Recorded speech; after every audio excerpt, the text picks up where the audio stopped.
ಅಲ್ಲ ಏಕೆ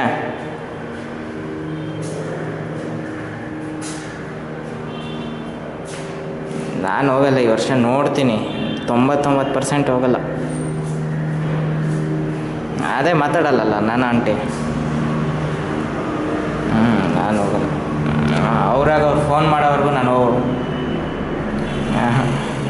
ಅವ್ರಾಗ ಅವ್ರು ಫೋನ್ ಮಾಡಿ ಪಾಪ ಅನ್ನೋವರೆಗೂ ನಾನು ಹೋಗಲ್ಲ.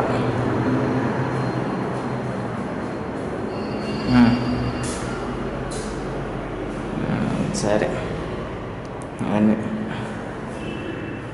ಒಂದು ವರ್ಷ ಹೆಂಗಾಯ್ತು ಅಂತ ಗೊತ್ತಿಲ್ಲ ಅಲ್ಲ ಮಗ.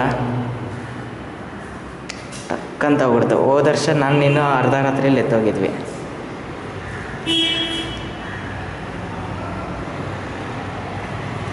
ಹದಿನೈದು ದಿವಸ. ಹ್ಞೂ